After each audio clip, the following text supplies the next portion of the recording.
박근혜 전 대통령의 뇌물을 건네고 경영비리를 저지른 혐의로 재판에 넘겨진 롯데 신동빈 회장에게 검찰이 징역 14년을 구형했습니다.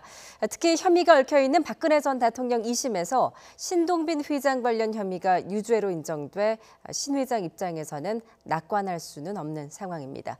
법원 취재기자 연결합니다. 조용성 기자.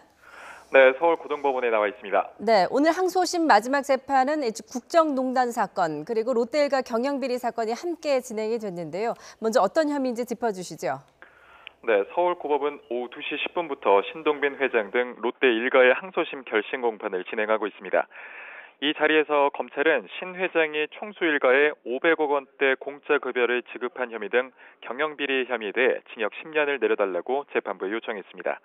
또 롯데월드타워 면세점 특허 청탁을 대가로 최순실 씨가 사실상 지배한 K스포츠재단에 70억 원을 추가로 건넨 혐의에 대해서는 징역 4년을 내려달라고 요청했습니다. 모두 징역 14년이 구형된 것입니다.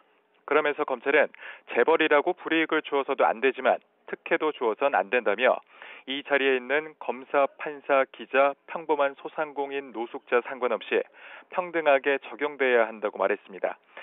이에 신 회장은 방금 최후 진술을 했는데요. 재단이 사익을 추구하고 있는 사람이 있다는 것은 꿈에도 생각하지 못했다며 사익을 추구하는 사람이 있었기 때문에 자신이 구속돼야 할 문제가 있었는지 또 자신이 대통령과 독대했기 때문에 문제가 된 것인지 자신이 사회 공헌에 기부했기 때문에 문제가 된 것인지 자신은 아직도 사실 이해가 되지 않는다며 선처를 호소했습니다.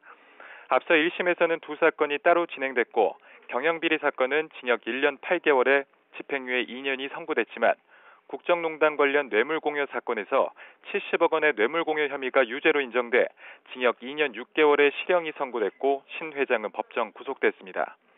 신 회장에 대한 선고 전망은 그리 밝지 않습니다. 최근 박근혜 전 대통령과 최순실 씨의 항소심 재판부가 롯데 측에서 건너간 70억 원을 모두 뇌물로 판단하면서 이를 뒤집고 신 회장이 혐의를 벗기는 사실상 어렵지 않겠냐는 관측이 우세합니다.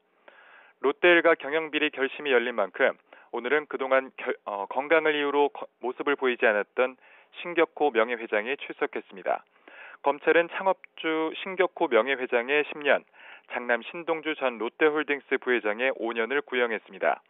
또 개인 비리 사건을 병합해 재판을 받은 장녀 신영자 롯데장학재단 이사장에게는 징역 10년과 벌금 2,200억 원, 신 명예회장과 사실혼 관계인 서미경 씨에게는 징역 7년을 구형했습니다. 재판부는 신동주 회장을 비롯한 롯데 일가에 대한 항소심 선고를 오는 10월 초쯤 내릴 것으로 보입니다. 지금까지 서울고법에서 YTN 조용성입니다.